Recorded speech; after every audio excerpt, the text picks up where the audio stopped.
an asshole.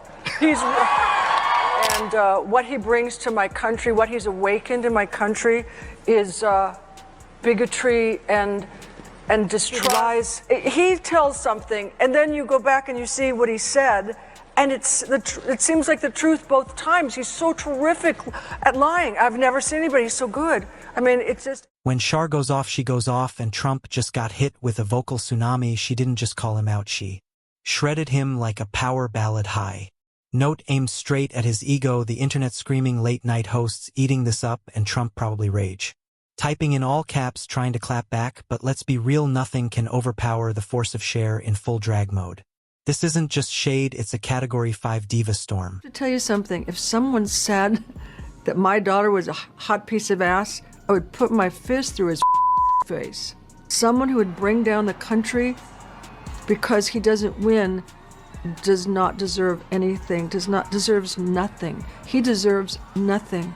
He does not deserve any kind of respect, loyalty. I don't think he has two moral fibers. If there's one thing the world has learned, it's that Cher doesn't do subtle, so when she finally decided to go off on Trump, she didn't just send a passive-aggressive tweet or throw shade in an interview. Oh no, she unleashed a verbal hurricane. It was loud, it was dramatic, and it had more impact than a high note in a sold-out stadium. The people he will bring with him will put an end to any hope that women have of getting the rights that we had in Roe versus Wade. I believe they will put an end to any gay marriage. They will put an end to gay adoption. It's not going to hurt me. I'm 70. It's not going to do anything to me, but it's going to do stuff to young people. And that really scares me, and it really bothers me. If you're enjoying, please subscribe now. How did this masterpiece of a call out happen? Was it a tweet so sharp that Elon considered banning capital letters just to prevent more damage? Was it a no-holds-bar TV appearance where she took over the entire segment and turned it into a one-woman roast session? Or our personal favorite, was it a full-on cinematic moment, delivering her words like she was performing the final act of a rock opera? Because if anyone could make calling out a former president feel like a Grammy-worthy performance, it's Cher. I will try and be as direct and honest with you as I possibly can be. I am positive that you are the most unattractive man I have ever met in my entire life. You have demonstrated every loathsome characteristic of the male personality and even discovered a few new ones.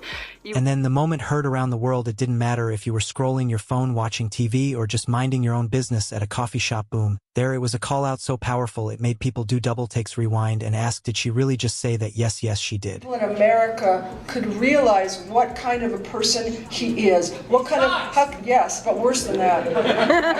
And probably not very good. But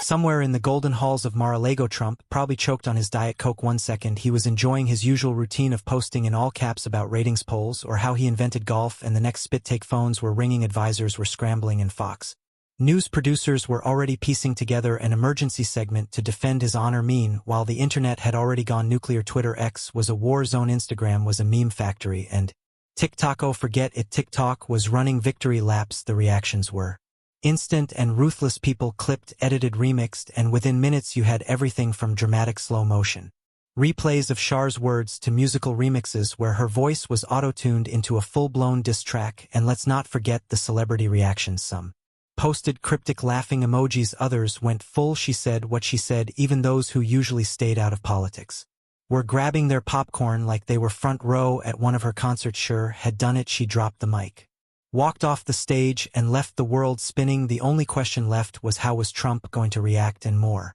importantly, was Cher done, or was this just act one? Total, complete alpha energy.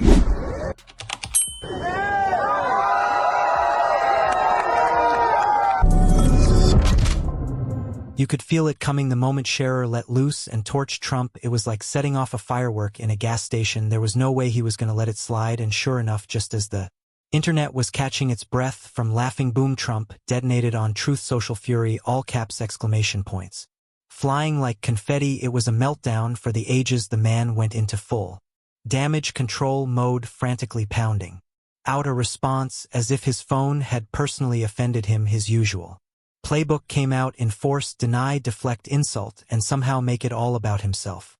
Take a look at some of the people that claimed that they would leave America if Donald Trump became president again. In 2020, Barbara Streisand raised eyebrows when she said she'd move to England if Trump won a second term. She's still there. We, of course, saw Ellen leave with her partner, Portia de Rossi. She went to the Cotswolds in the UK. And actress America Ferrera claimed that she might be leaving at some point. Sharon Stone also said that she might move to Italy. Bring us up to speed on the celebrities that wanted to flee the States and those that are... And let's talk about that attempt to undermine Cher's career.